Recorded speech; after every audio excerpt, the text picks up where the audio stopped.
오늘 주시는 말씀 히브리서 10장 37절에서 39절까지 봉독해 드리겠습니다.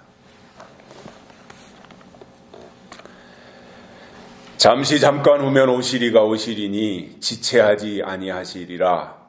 오직 나의 의인은 믿음으로 말미암아 살리라. 또한 뒤로 물러가면 내 마음이 저를 기뻐하지 아니하리라 하셨느니라. 우리는 뒤로 물러가 침륜에 빠질 자가 아니요 오직 영혼을 구원함에 이르는 믿음을 가진 자니라. 아멘. 한 주간 동안도 평안하셨습니까? 계절의 여왕 5월이 열렸습니다.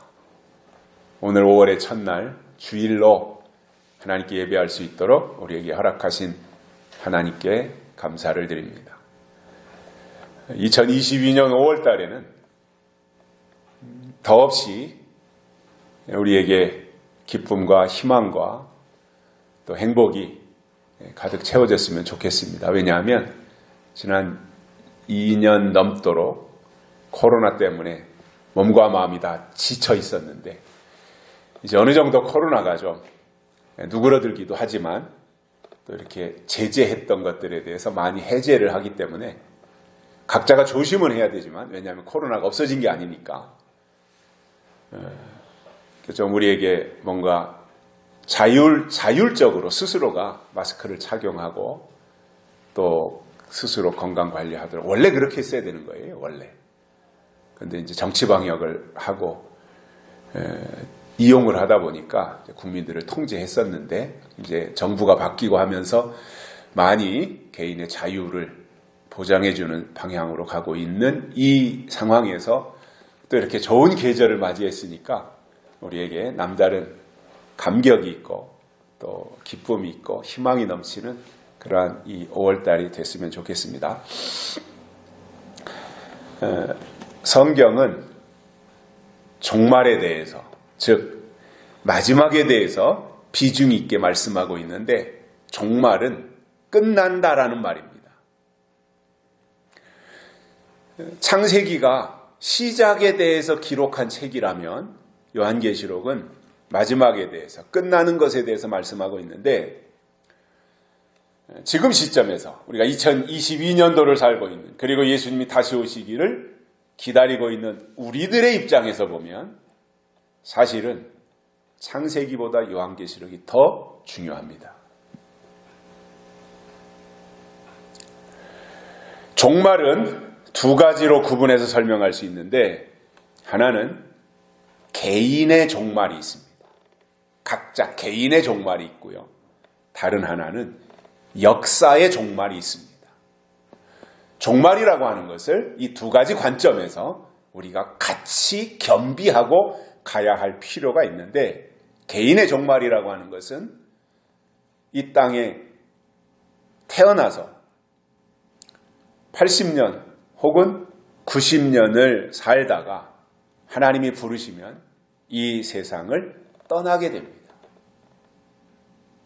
이 땅에서 영원히 사는 사람은 없잖아요.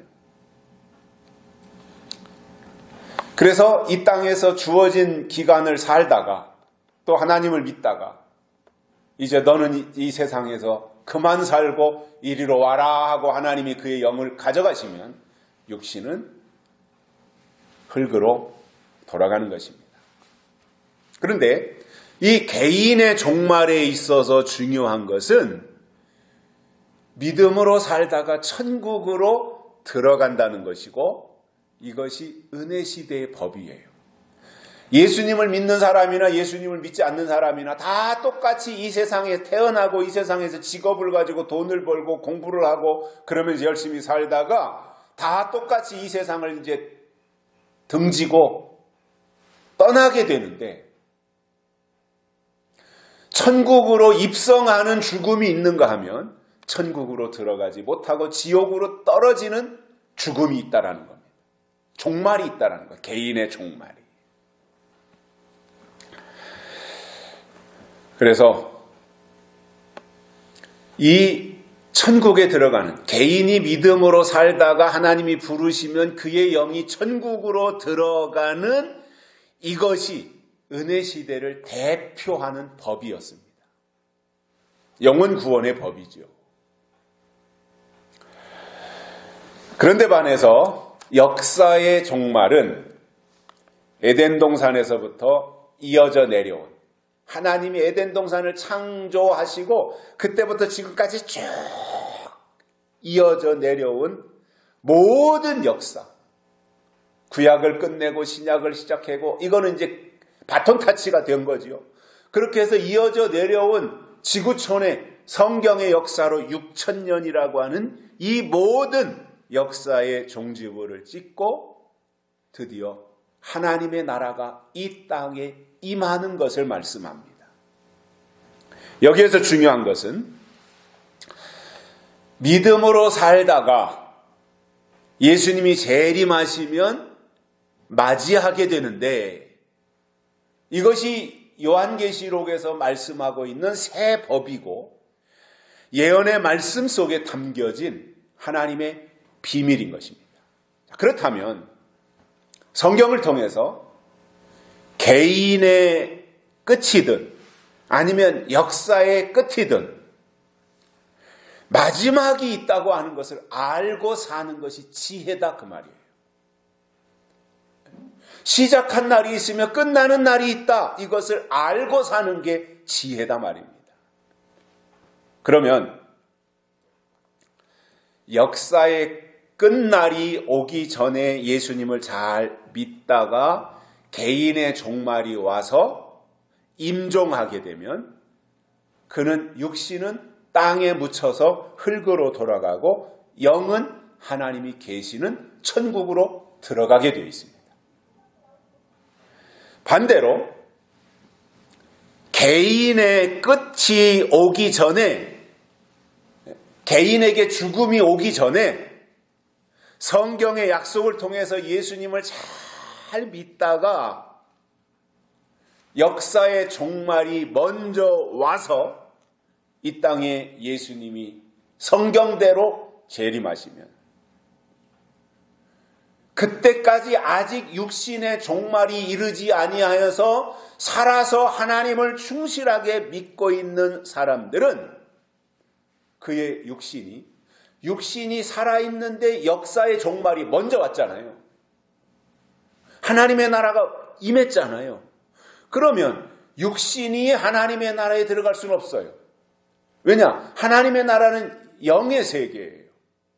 그런데 아무리 예수님을 잘 믿었어도 육신이다 말이에요.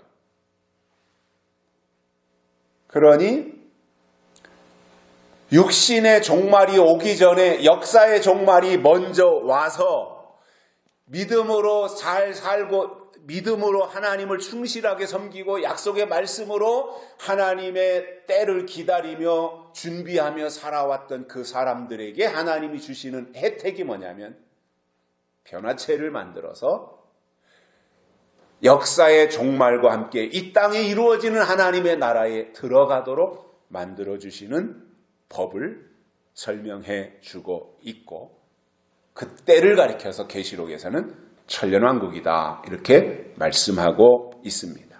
그래서 천년왕국은 변화체가 들어가는 곳입니다. 은혜시대의 천국은 믿음으로 살다가 육신이 죽고 영이 들어가는 곳입니다. 그러나 천년왕국은 역사의 종말이 이르렀을 때까지 육신이 죽지 않고 살아서 하나님을 충실하게 섬겼던 자들이 변화체가 되어서 들어가는 곳입니다. 그 차이가 있습니다. 성경에 보면 몇 가지의 신비가 나옵니다. 신비한 일들이 나오는데 홍해가 갈라졌다든가 또는 요단강이 갈라졌다든가 예수님이 이 땅에 동정녀 마리아를 통해서 탄생하셨다든가 아니면 부활하셨다든가 이런 것들은 다 신비인데 마지막 때 가서 일곱째 나팔에 홀연히 변화체가 되는 이것도 신비라는 말입니다.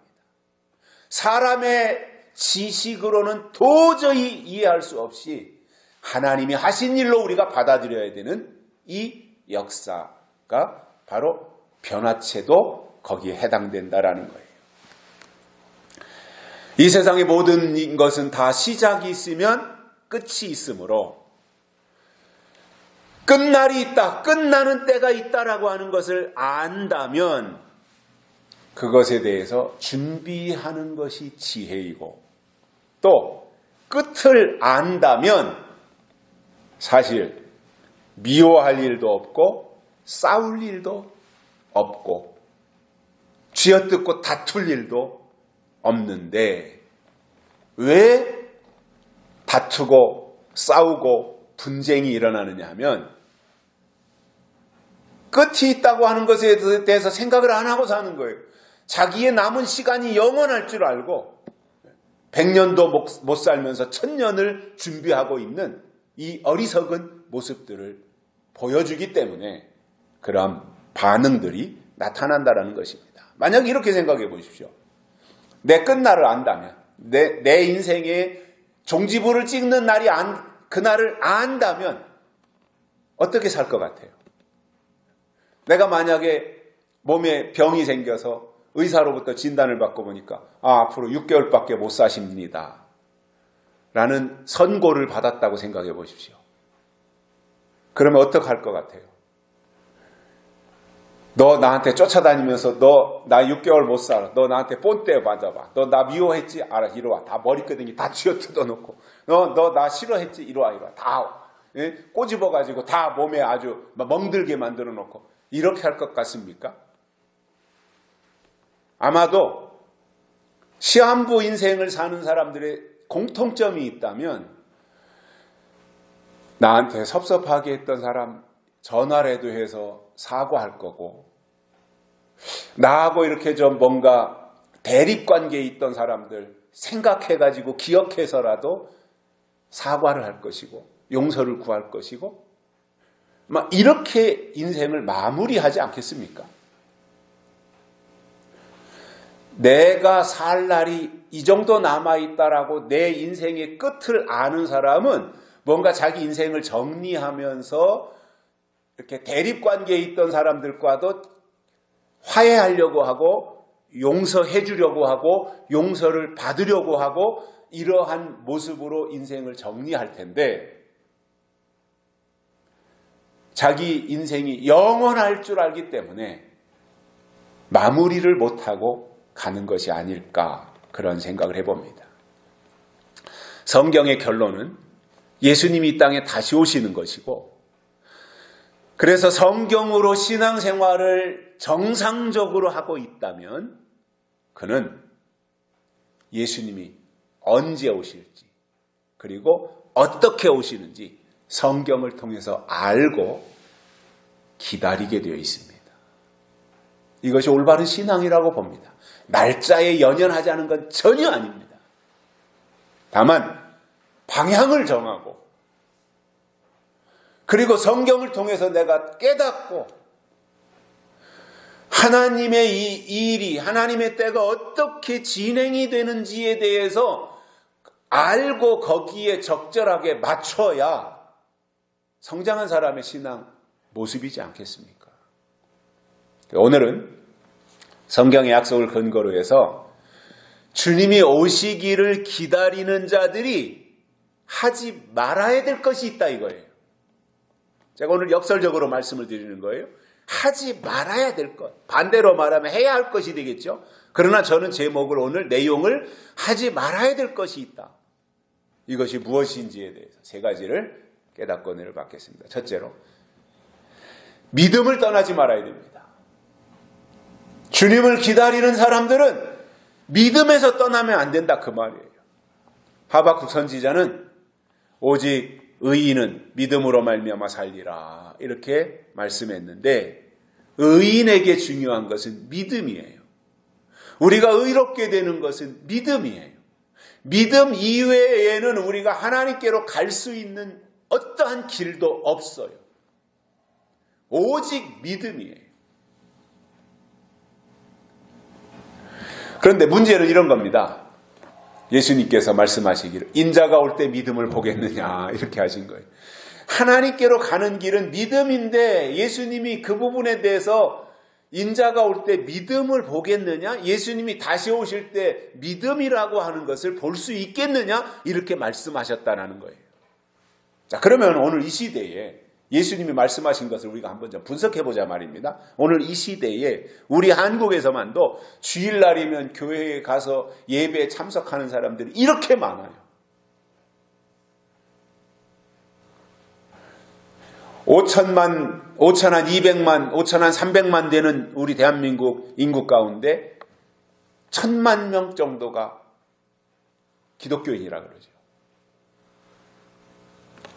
그러니까 한 24%, 23% 거의 또 많게는 그냥 기독교를 종교로 가지고 있는 사람 이렇게까지 하면 한 25%가 좀 상회할 것으로 알고 있는데 아무튼 이렇게 많은 사람들이 주일날이면 교회에 가서 예배를 드리고 하나님의 말씀을 듣고 이렇게 하고 있는데 예수님은 놀랍게도 믿음을 보겠느냐 이렇게 말씀하셨어요. 그러니까 뭔가 방향이 잘못됐다든가 아니면 교회에 모여서 예배드리는 이 사람들이 지금 뭔가 문제가 있다든가 아니면 예수님이 말씀하신 그 내용이 예수님이 뭔가 말씀하신 것에 있어서 잘못 말씀하셨다든가 뭐 이런 것이 되지 않겠습니까? 그러면 현재 나타나는 현상은 많은 사람들이 예배에 참석하고 교회에 나오고 예배를 드려요. 그렇기 때문에 사람들은 이 사람들은 다 믿음 있는 사람들이다 이렇게 말을 해요. 그러면 교회에 나와서 예배에 참석하고 있는 1,000만 명이 넘는 그 사람들을 다 믿음으로 볼 것이냐?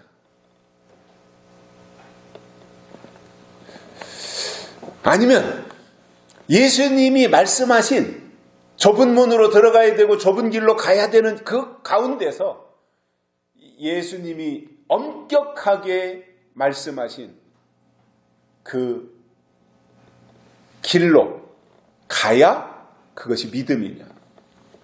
이 부분에 대해서는 이제 뭔가 생각해야 될 시점이 지났다 저는 이렇게 봅니다.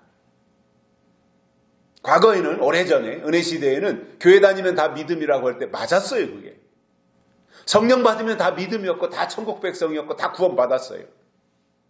근데 은혜시대가 끝나면 법이 바뀌니까 법이 바뀌고부터는 믿음이라고 하는 것을 재정립해야 되잖아요. 그렇기 때문에 예수님의 말씀을 그런 측면에서 우리가 생각을 하면서 접근해야 되는데 원래가 그렇지 않습니까? 한 시대가 끝나가게 되면 하나님이 주신 것들이 퇴색되기도 하고 또 변질되는 특징이 있습니다. 하나님이 주신 그 자체가 퇴색되고 변질된다는 것이 아니라 그것을 받아들인 사람들의 마음 상태가 퇴색이 되고 시간이 지남에 따라서 변질되고 타성이 되고 습관이 되지 어떠한 본질적 측면에서 개혁을 일으킨다든가 계속해서 거기에 사로잡혀서 가는 것보다는 형식화된다고 하는 이것이 우리가 성경을 통해서 깨닫게 되는 거잖아요. 구약시대가 끝날 때도 그랬고.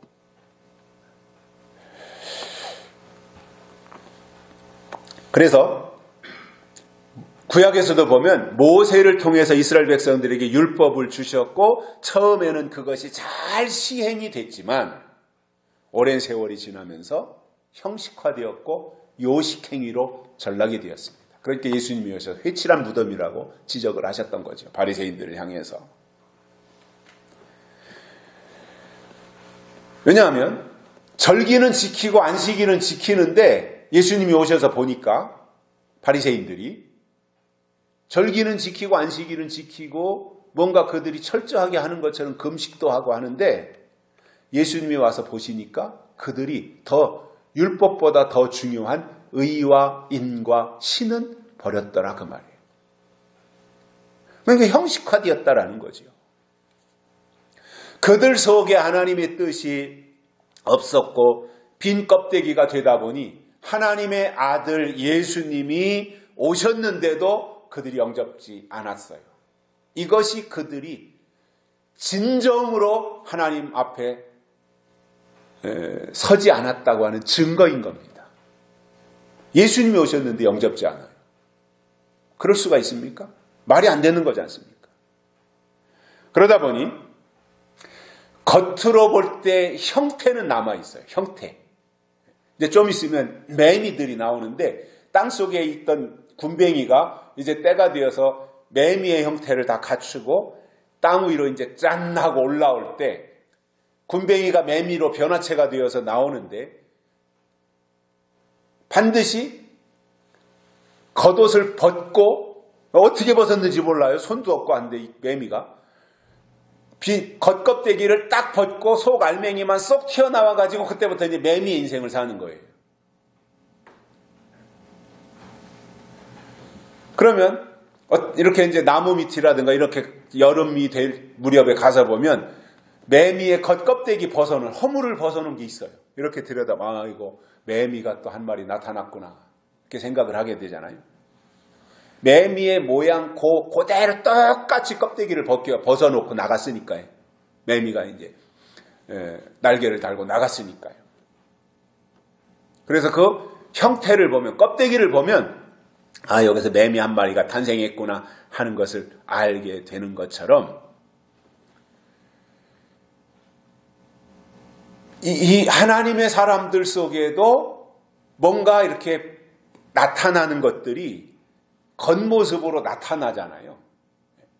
그러면 겉모습으로 나타날 때 겉모습이 이러니까 저 사람은 이스라엘이구나 히브리 민족이구나 하나님의 자녀들이구나 이렇게 생각할 수 있는데 내용을 보면 형태는 남아있는데 그 속에 담겨 있어야 될 내용은 잃어버린 거예요. 그러니까 겉과 속이 달라진 거죠.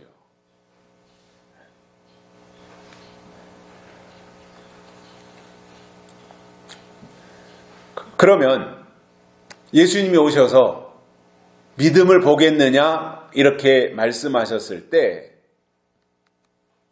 이게 언제 해당되는 얘기냐면 예수님이 다시 오실 때 가서 많은 사람들이 넓은 길로 가고 넓은 문으로 들어가는데 예수님이 인정하실 만한 예수님이 정해주신 기준대로 믿고 따르는 믿음의 사람들을 볼 수 있겠느냐라고 하는 말씀을 예수님이 하셨다는 것입니다. 하나님은 우리가 믿음으로 살기를 원하시는데 우리가 이 세상을 살다 보면 여러 가지 이유로 믿음에서 떠나는 일들이 발생할 수 있습니다. 내 의지가 반영될 수도 있고 거기에는 아니면 내 의지와는 상관이 없이 상황과 환경과 여건에 따라서 그렇게 될 수도 있어요. 물론 그건 이제 이유가 되겠지만 그러나 아무튼 우리가 믿음으로 살려고 하면 믿음으로 살 수 없게 만드는 여건들이 수없이 내 주변에는 맴돌게 된다는 거예요. 이제 그것을 어떻게 이겨내고 극복하느냐가 믿음의 투쟁이 되는 것인데 그럼에도 예수님은 우리가 끝까지 믿음으로 살기를 원하십니다. 겉으로 볼 때도 믿음이고 속에 담겨져 있는 내용도 믿음이기를 하나님은 원하시는 거예요. 껍데기는 믿음인데 속의 내용을 보니까 우상 숭배를 한다든가 이단을 따른다든가 이것은 전혀 안 되는 일이잖아요. 겉으로 볼 때도 하나님의 사람인데 속의 내용을 들여다보니 속 사람도 하나님의 형상대로 지음받은 하나님의 사람이다라고 할 때 일치되는 거죠. 하나님이 그러한 것들을 요구하고 계시다는 것입니다. 예수님이 승천하시면서 예루살렘을 떠나지 말고 약속하신 것을 기다리라고 말씀하시고는 하늘로 올라가셨는데 그때 그 예수님의 마지막 말씀을 들은 사람들이 약 500명 정도가 됐습니다. 그들이 그 예수님의 말씀을 듣고 예수님이 승천하시는 것을 다 목격한 이후에는 이제 굉장히 고무되어가지고, 아, 예수님도 저렇게 이제 하늘로 올라가셨구나. 야, 참 특별한 일이다. 그렇게 생각하고는 이제 그 자리에서 현상 속에 예수님이 승천하시는 현상을 보고 은혜를 받고 뭔가 이제 결단을 한 거죠. 그 자리에서. 그래서 예수님이 예루살렘을 떠나지 말라고 하니까 이제 다 그들이 같이 마가다락방으로 올라갔습니다. 그런데 오늘 그 말씀을 하시고 내일 역사가 일어나면 기다리지 못할 사람 아무도 없습니다. 오늘 말씀하셨는데 그 일이 내일 이루어지면 다 기다려요. 그런데 이 500명도 보면 예수님이 승천하시는 것을 목격하고 이제 마가다락방으로 다 올라갔는데 이틀이 지나고 사흘이 지나도 아무 일이 일어나지 않아요. 사람이 작심삼일, 3일까지는 어떻게 견디는데 3일 지나고 나서부터는 결심이 좀 흐려지잖아요. 마음가짐이 좀 약해지잖아요.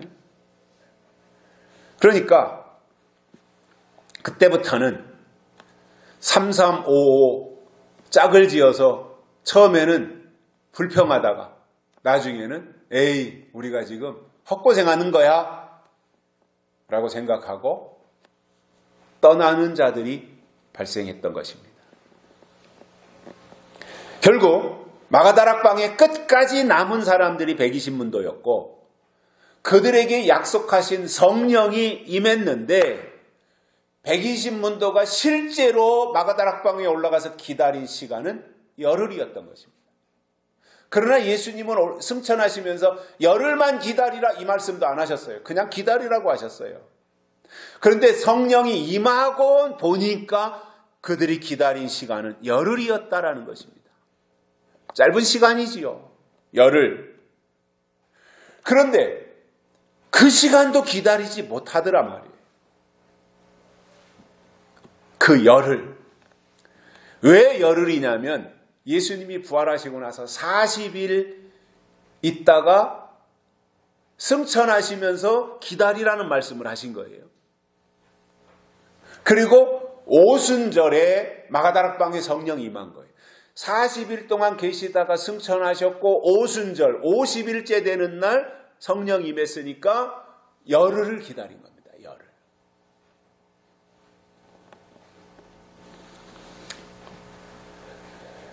(380명은) 그 열흘도 못 기다려요. 마가다락방까지 갔어요. 그들이. 그런데 그 중에는 3일 만에 떠난 사람, 4일 만에 떠난 사람, 5일 만에, 6일 만에, 7일 만에, 8일 만에, 9일째 떠난 사람도 있지 않겠어요? 제일 억울한 사람이 9일째 떠난 사람이겠죠.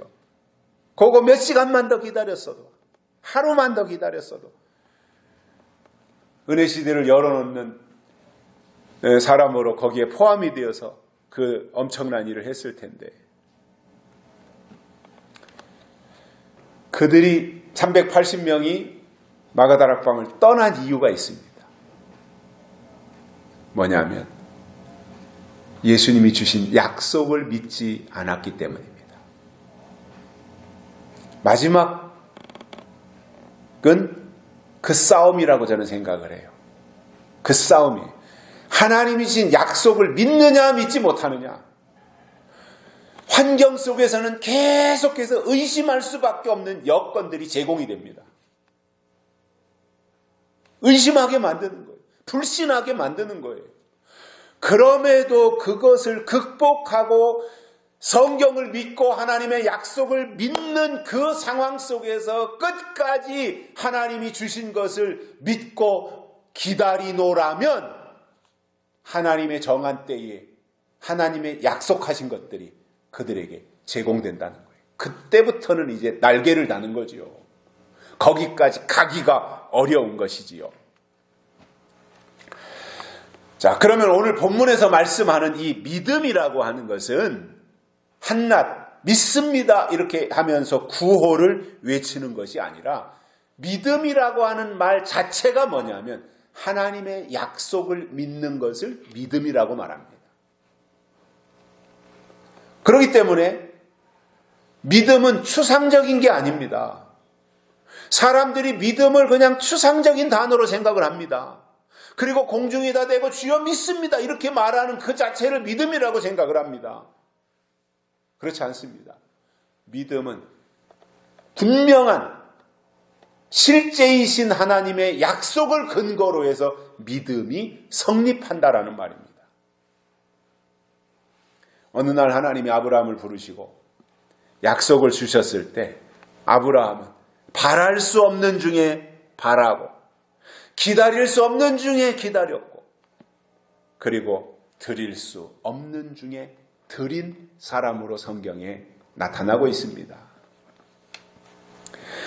하나님은 아브라함의 이런 모습을 보시고 믿음의 조상으로 삼으셨는데 아브라함에게 있어서 가장 중요한 부분을 꼽으라고 한다면 그는 약속의 하나님을 끝까지 믿은 것입니다. 이삭을 주겠다고 약속하신 그 하나님.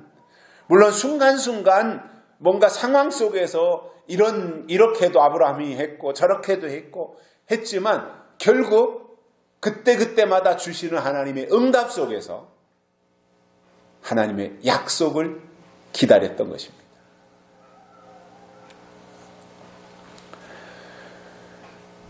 그러므로 여러분 아무리 교회에 들어와서 열심을 낸다고 할지라도 하나님이 때를 따라 내려주시는 약속의 말씀이 없다면 자기가 자기를 가리켜서 나는 믿음의 사람이야 라고 말할지는 모르지만 하나님이 보실 때 너는 이제야 내가 내 믿음을 보았노라 아브라함에게 말씀하셨던 것처럼 하나님이 인정하실 만한 믿음은 없다라는 거예요.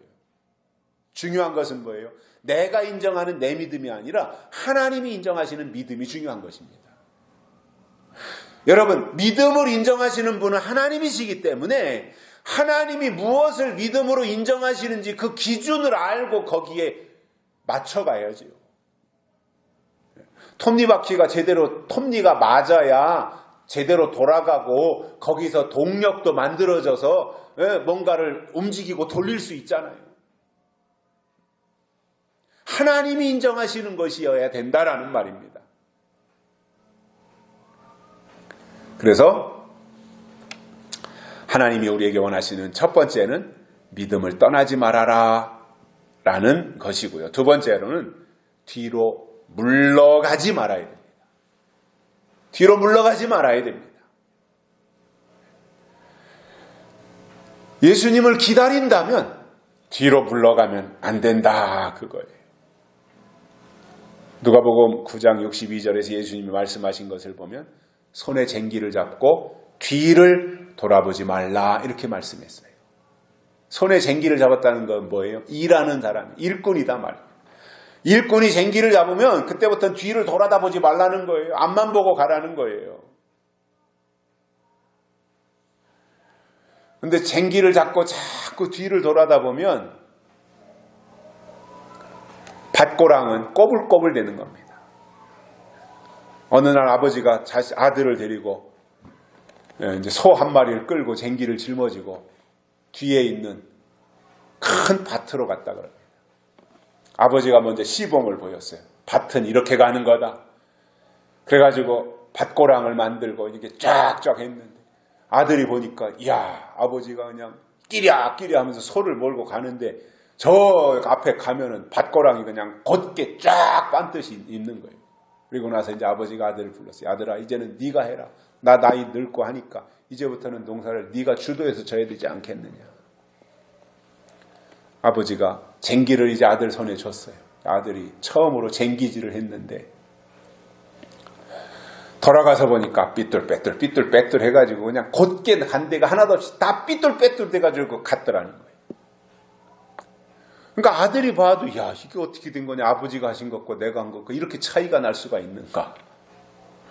그걸 보고 아버지가 아들한테 불렀어요. 야 내가 만든 밭고랑과 네가 쟁기질에서 만든 밭고랑의 차이가 뭔지 아느냐. 그러니까 아들이 그냥 뒤통수만 극적하면서 할 말이 없잖아요. 모르겠고. 아버지가 말합니다. 나는 이쪽에서 출발할 때 저 앞에 있는 목표 지점을 한 군데 딱 정하고 거기를 쳐다보고 간다. 근데 아들은 목표를 바라본 목표가 없었다는 거예요.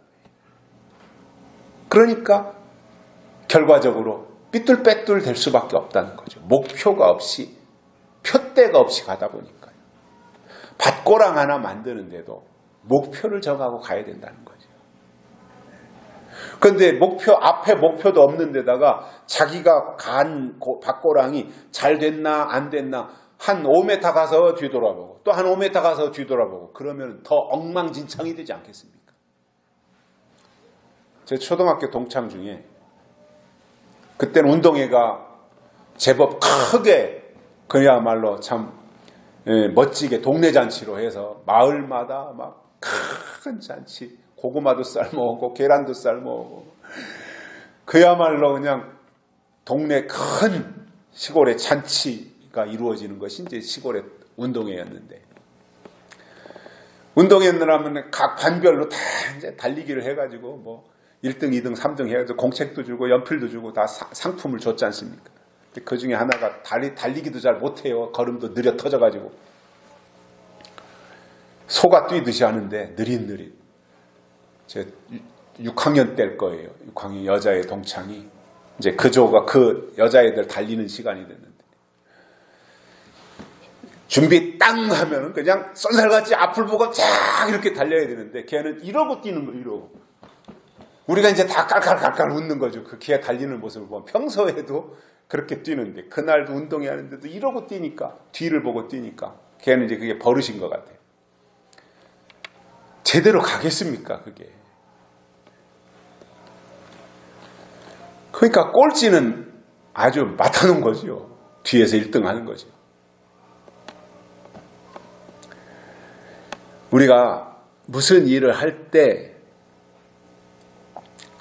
앞을 바라보고 나아가는 이것이 매우 필요한 거예요. 쟁기를 잡은 사람은 뒤를 돌아보면 안 된다라는 거예요. 무슨 말이냐면 하나님의 일을 하는 사람들은 뒤에 있는 일은 잊어버리라는 거예요. 그리고 하나님이 주신 약속의 말씀, 약속은 앞에 있는 거잖아요. 약속의 말씀, 예언의 말씀, 앞에 있는 말씀만 바라보고 나아가야 그것이 정상이다 그 말입니다. 신앙이 옛날 것에 사로잡혀서 뒤로 물러간다고 하는 것은 후퇴하는 겁니다. 퇴보하는 것입니다.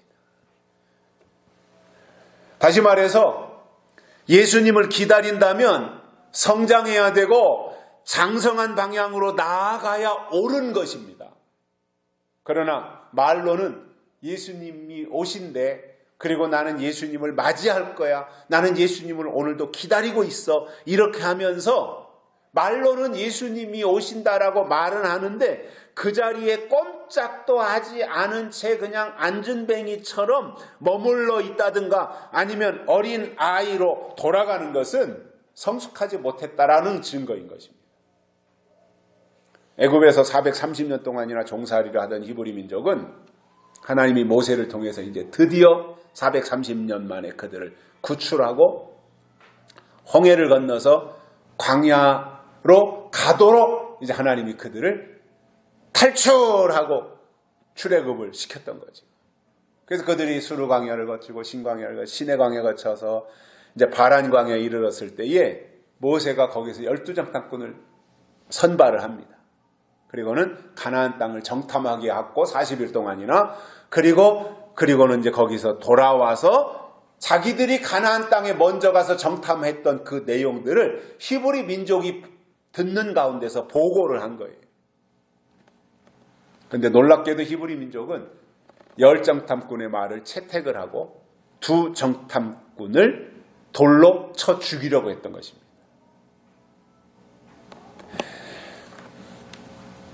다행히, 저는 참 다행이라고 표현하는데 그 상황대로 보면 그들이 뒤로 돌아가 해가지고 애굽으로 다 몰려갔어야 되는데 다행히 그러지는 않았고 말로는 애굽으로 가자고 했지만 실제로는 애굽으로 가는 일을 실행하지는 않았던 것입니다.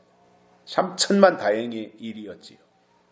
여러분, 뒤로 물러간다고 하는 것이 뭐냐면 히브리 민족이 출애굽을 해서 점점 약속의 땅 가나안으로 가야 되는데 순간순간 만나는 어떠한 문제, 갈등 또는 내 뜻대로 되지 아니하는 이런 불편함, 이런 것들로 인해서 애굽으로 돌아갈 생각을 한다면 이것은 뒤로 물러가는 것입니다. 뒤로 물러갈 때 내가 행동부터 하지 않습니다. 반드시 생각이 먼저 뒤로 물러가고 그 생각 따라서 행동도 물러가는 것입니다. 그래서요, 믿음은 이 생각에 대한, 내 생각이 하나님의 뜻을 향해서 앞으로 나갈 것이냐, 내 생각이 뒤로 물러갈 것이냐, 이것에 대한 통제가 필요해요. 반드시 뒤로 물러갈 때는요, 생각이 먼저 뒤로 후퇴한다니까요. 그리고는 내 생각에게 맞춰서 스스로 합리화시켜가지고 행동도 뒤로 물러가는 거예요. 우리가 시대적으로도 오는 시대를 사모하고 기대해야 하는데 반대로 가는 시대에 대해서, 이미 지나간 시대에 대해서 미련을 가지고 이미 끝난 시대를 그리워하고 있다면 그것은 후퇴하는 신앙입니다. 후퇴하는 신앙을 하나님이 절대로 받아들이지 않습니다.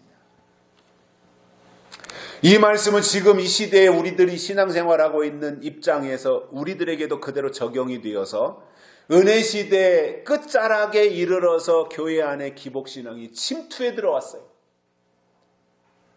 그리고 땅의 것을 추구하도록 만들었어요. 이건 교회가 한 일이에요. 그런데 교회 안에서 하나님을 믿는다고 하고 예수님이 다시 오시기를 기다린다고 하는 사람들이 교회 안에 침투해 들어온 기복신앙에 그대로 젖어들고 또 땅의 것을 추구하는 거기에 땅의 복이나 말하는 그 신앙의 수준에 머물러 있다고 하는 것은 그것은 뒤로 물러간 것입니다.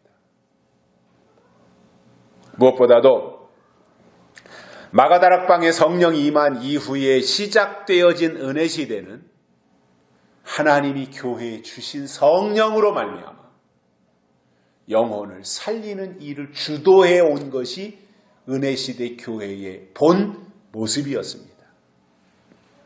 그러나 은혜 시대 끝에 와서 교회가 구약으로 돌아가는 거예요. 옛날로 돌아가는 거예요. 세상 복으로 전락하는 거예요. 그것은 후퇴하고 있다는 말입니다. 지금 이 시대에 우리가 정말 하나님을 겨냥하고 신앙생활을 한다면 우리들은 어떤 경우도 뒤로 후퇴하거나 애굽으로 돌아갈 생각을 하면 안 된다 그 말입니다. 하나님이 기뻐하지 않기 때문에. 그래서 한 발짝도 뒤로 물러가면 안 된다라는 거예요. 정지하면 물러가는 거예요. 정지하면 안 돼요, 사실. 물러가면 안 되는데 물러가는 것보다 정지하는 게 더 문제가 되거든요. 정지하는 거, 정지하면 뒤로 물러가는 것이 되기 때문에 정지해서는 안 된다 그 말이죠. 어떻게 하든지 앞으로 진행하고 앞으로 나아가야 되는 것이 하나님의 사람들이 해야 되는 일이 되기 때문인 것입니다. 이유를 대면 어려워져요. 자꾸 합리화시키려고 하고 내가 이렇게 할 수밖에 없고 내가 뒤로 물러갈 수밖에 없는 것을 자꾸 합리화시키고 사람들에게 말하려고 하는 이 본능이 사람들에게 있단 말이에요. 그 자체가 문제가 되는 것이고 악한 영들은 영적인 사람들을 절대로 그냥 내버려 두지 아니하고 어떻게 하든지 영적인 신앙을 포기하고 육적인 신앙으로 내려가고 뒤로 후퇴하게 만드는 것이 악한 영들이 시도하고 있는 일들입니다. 그러나 우리가 정말 하나님 표 믿음의 사람들이라면 뒤로 물러가는 것에 대해서는 꿈도 꾸면 안 되고 하나님만 바라보면서 주신 약속을 마음판에 새기고 한 걸음 한 걸음 주 예수와 동행하면서 어떤 경우도 장애물을 만났을 때 장애물을 극복하고 하나님을 향해서 앞으로 나아가야 되는 이 모습들을 우리에게 보여주고 있다는 것입니다. 하나님의 종 모세를 하나님이 호렙산 떨기나무 불꽃 가운데서 부르십니다. 모세야. 모세가 하나님을 만났을 때 처음에는 굉장히 이제 좀 머뭇거렸지요. 왜냐하면 하나님은 자기를 바로한테로 가서 내 백성을 구원하라고 그러는데 모세는 다른 것은 다 선뜻 아멘하고 수용하는데 바로왕 앞으로 가라고 하는 것은 죽기보다 더 싫은 것이 모세의 생각이었을 거예요. 왜냐하면 바로왕이 모세를 그토록 애정을 가지고 공들여서 아기 때부터 뒷바라지를 다해서 오늘날이 이르도록 이렇게 40년 동안이나 모세를 뒷바라지 해줬는데 모세가 그만 바로의 애굽의 군대를 쳐 죽이고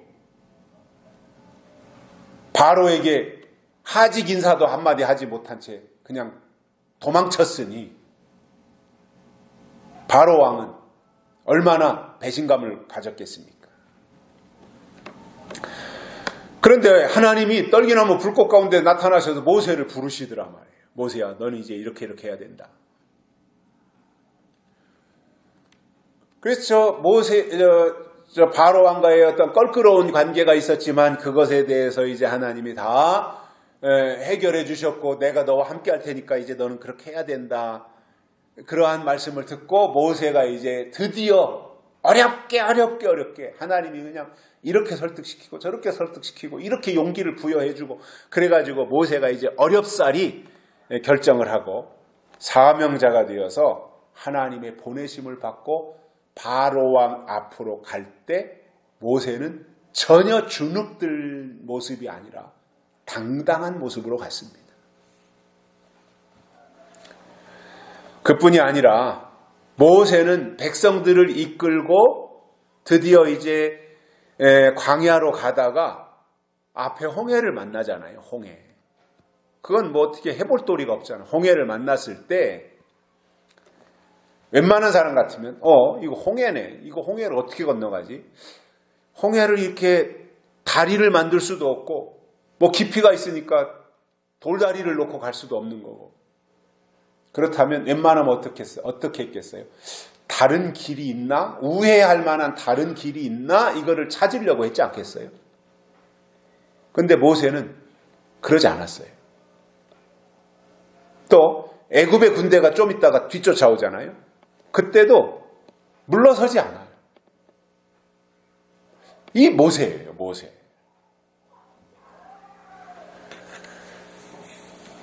여러분, 살아있는 신앙은 진보하게 되어 있습니다. 앞으로 나아간단 말입니다. 진보하게 되어 있습니다. 그런데 잠자는 신앙은 퇴보하게 되어 있습니다. 퇴보합니다. 퇴보. 진보와 퇴보는 단어 하나 차이지만 그 결과는 비교가 되지 않습니다.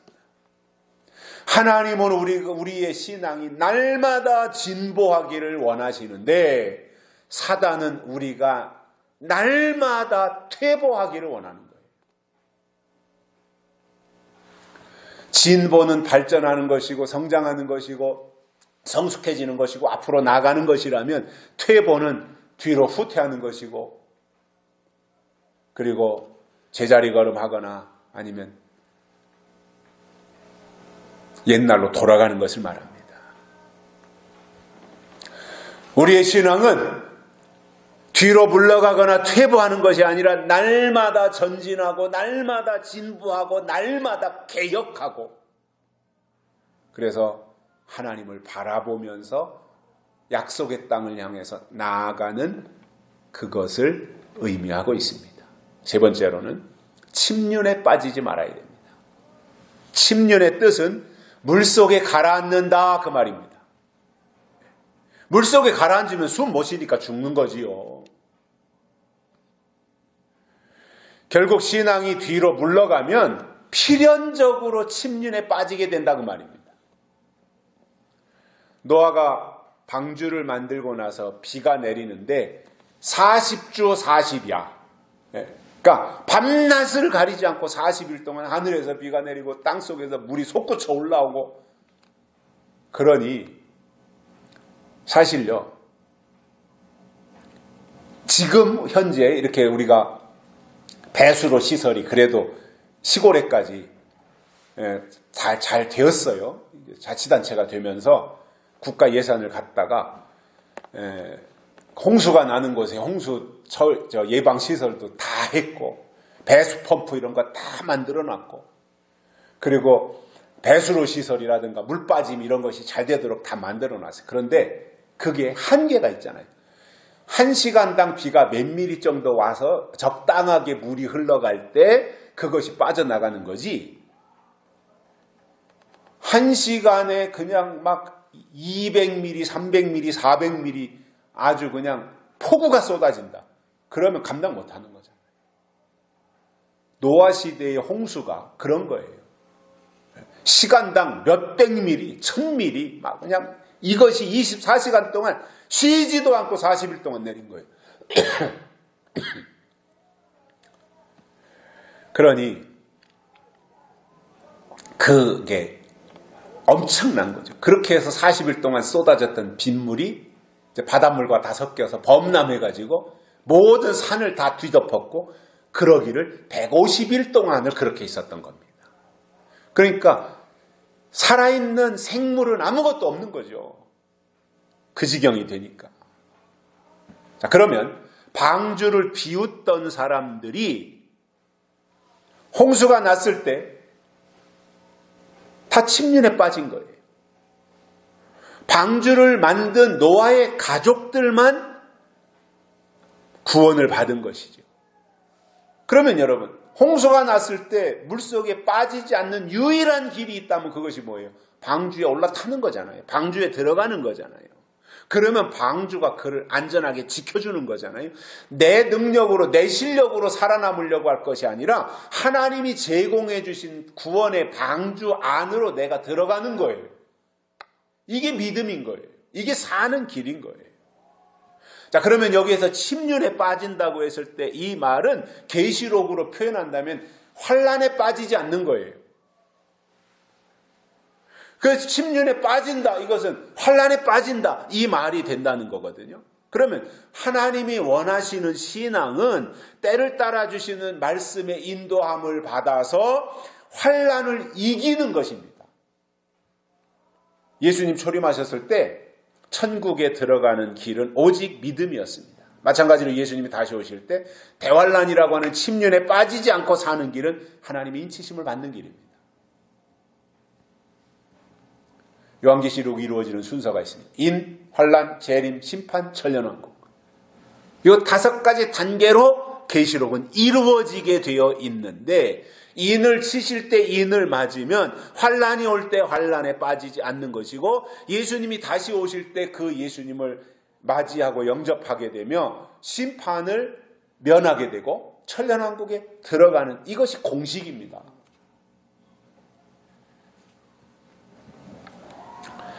히브리 민족이 약속의 땅을 바라보고 광야에 나왔으나 가나안 땅을 바라보지 않은 거예요. 광야에 나왔으면 하나님의 인도하심으로 나왔으니 계속해서 저기가 광야야, 저 방향이 광야야.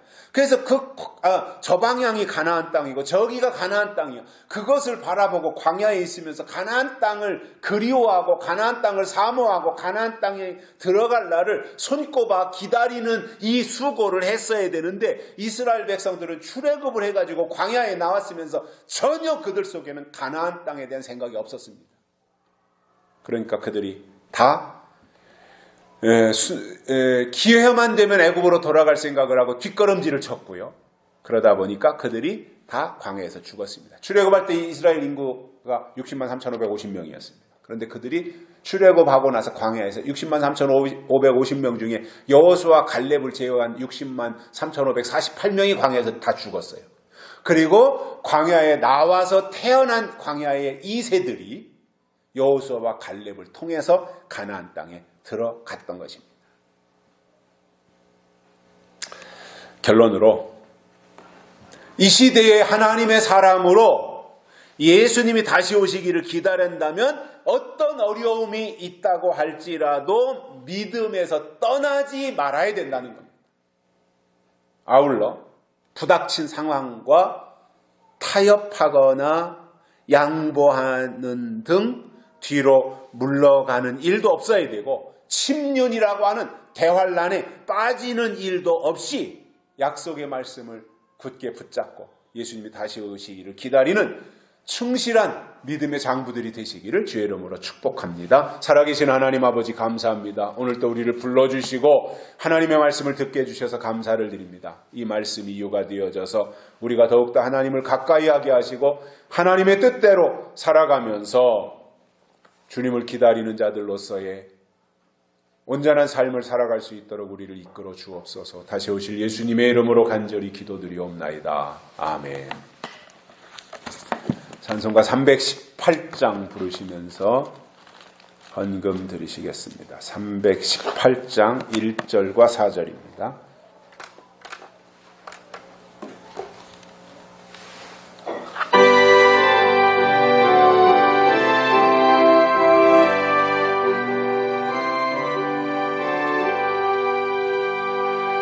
예수가 우리를 부르는 소리 금성그러워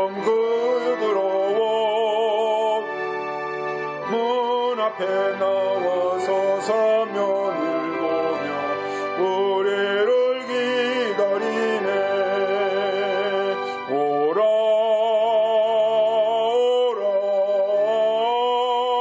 방황치 말고 죄 있는 자들아 이리로 오라. 주 예수 앞에 오라. 4절입니다. 우리를 위하여 예비해 두신 영원한 집이 있어 죄 많은 세상을 떠나게 될 때 영접해 주시겠네. 오라 오라 방황치 말고 오라. 죄 있는 자들아 이리로 오라. 주 예수 앞에 오라. 광고 말씀 먼저 드립니다. 5월은 가정의 달이고요. 새벽 시간에 신약 히브리서, 야고보서, 베드로, 전후서, 구약 말라기를 한 장씩 읽고 은혜 받는 시간 누리시고 조국교회와 우리 영훈교회를 위해서 기도해 주시기 바랍니다.